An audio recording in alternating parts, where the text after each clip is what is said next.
I mean, everybody thinks it's cool, everybody wants to touch it, everybody wants to know what's inside of it. It is just kind of like a satisfying tactile experience, even if you're not making music with it. People just like to squish it.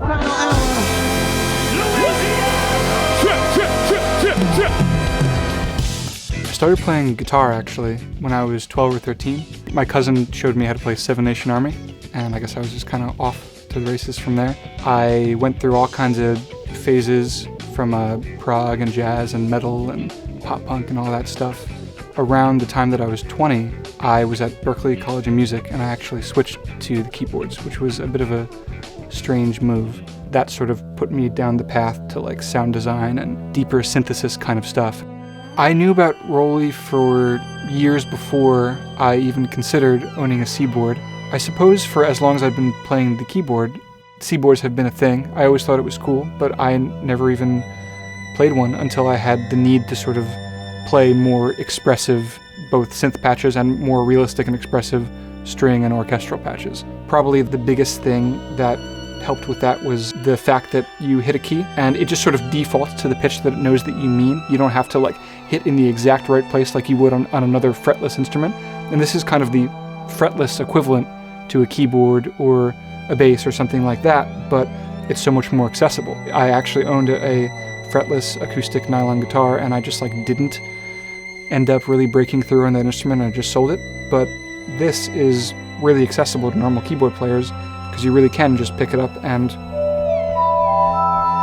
if you want to do something that isn't microtonal or doesn't have a bunch of slides, you can do that just as easily as you can on any other keyboard.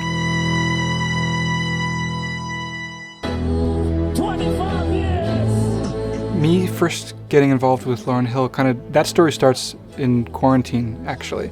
Like a lot of other people, kind of was like, all right, what's going to be my like quarantine going into my own creativity? Because the whole world stopped, and it was sad in a lot of ways, but it was also beautiful in the sense that everybody sort of like went into their own little creative rabbit hole. And for me, this was the first time that all my gear was always in my basement in one place, and I never had to move it. So I set up this setup with all my synths in one place, and I started doing ambient synth live streams. My friend Dan, who's one of the other keyboard players in the band, saw those. He called me to sub for him. I didn't know it was an audition. I thought I was just subbing for a rehearsal, actually, not even really a show. And so they never really sent me any music. I don't really have much of a hip-hop background, so I'm driving there and listening to Miseducation on the way there. When the rehearsal started, Miss Hill called me and another keyboard player, whose first day it also was, up to the front of the room, and she was showing us all this crazy modular synth stuff on her phone. And then I was like, that's why I'm here. Like, all right, I get it now. So I kind of started off in that band being one of the people who like specialized mostly in sound effects and crazy synth stuff. Hey! Y'all remember this one? There was this whole gravity to the experience because it was so new and so exciting. It's still exciting. My first show with Miss Hill was in Las Vegas at the Lovers and Friends Festival, which was huge, and like looking out at this huge crowd for the first time in my life was scary and weird and mind-blowing. The song Doo-Wop, we change a lot of the arrangements live and we add new parts, but there is kind of like a whole band unison thing at the end of the song that goes...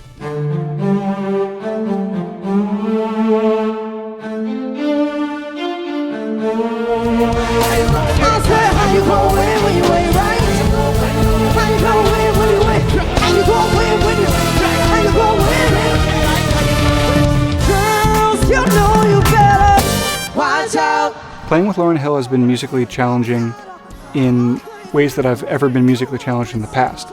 Coming from like metal guitar, like playing these difficult riffs with like Metallica music, and then later on learning like Frank Zappa, Yes, King Crimson, things like that.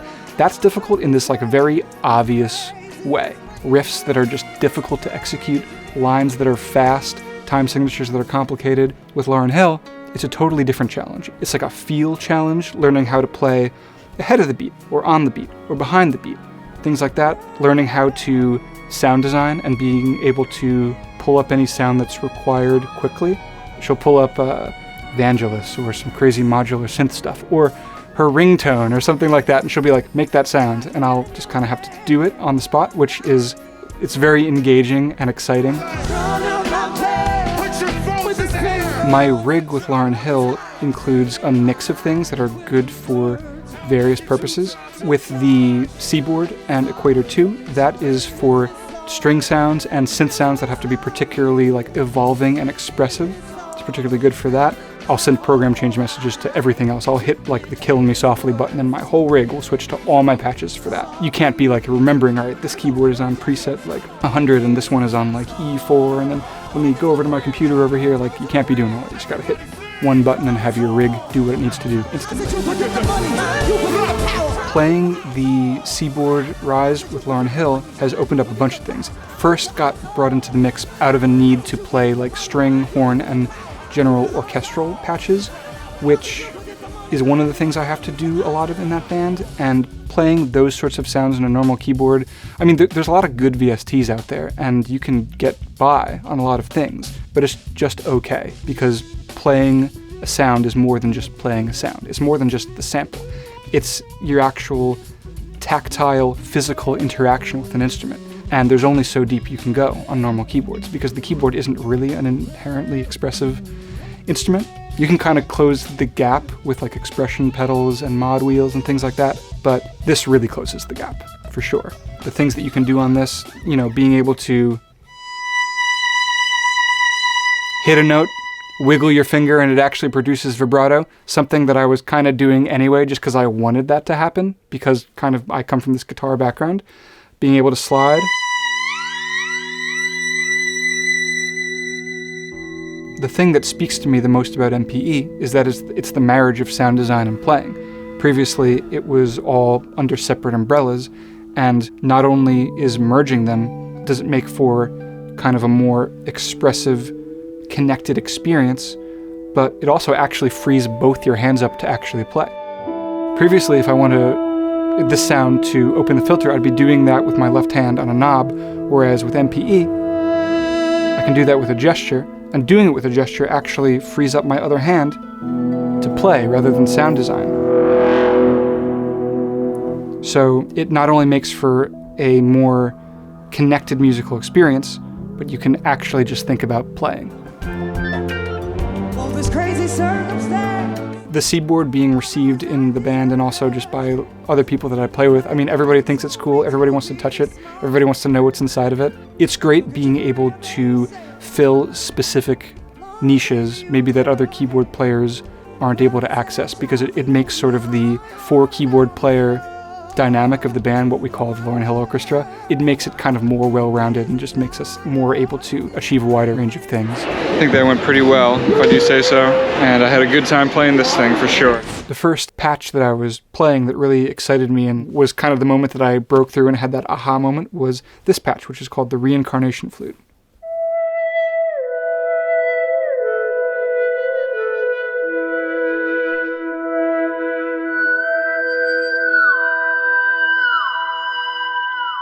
The thing that I love about this sound is that right when you touch the key, the note is just kind of there very easily. You don't have to use much pressure in order to slide.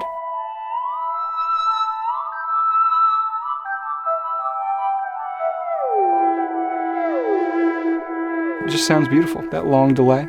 Finding a patch that spoke to me, that I was excited to play, was the requirement for me digging in and breaking through on this instrument. My favorite Equator 2 sound is the bowed glass bell. Every show, right before we go on, when we're just like on stage getting all of our stuff ready, is an intense experience, and I just kind of ground myself in a little bit of improv before I go on, and I always use this patch.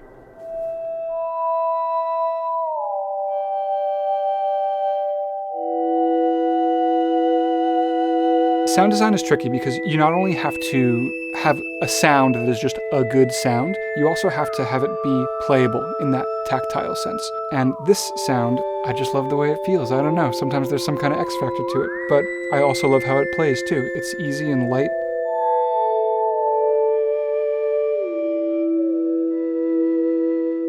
Just feels good on my brain, I don't know. The Seaboard RISE 2 is small and portable and light. It can fit in any overhead bin.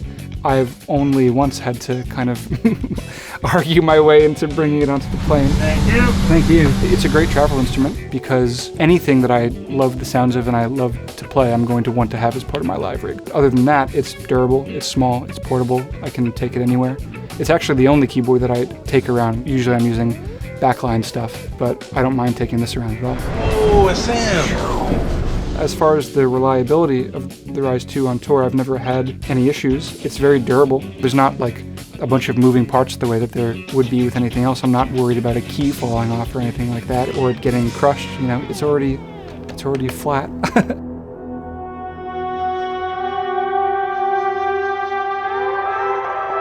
The techniques that I use are very much the ones that are right along with the whole 5 dimensions of touch concept. It's the techniques that the Seaboard is asking you to use, you know? Moving this way into the key bed, sliding from left to right, striking the key, or if it's built into the patch like it is in this patch. When you lift, another parameter might activate. And so all that stuff is totally unique to the keyboard, and I find myself using those things and building them into my patches and building them into the parts that I'm playing.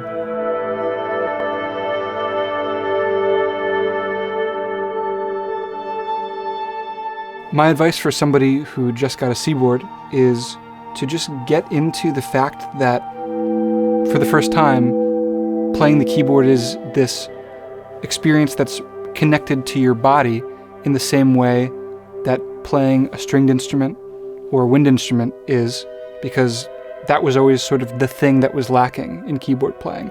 And kind of lean into that and just enjoy the way in which playing the keyboard can be this more connected, meditative, musical experience.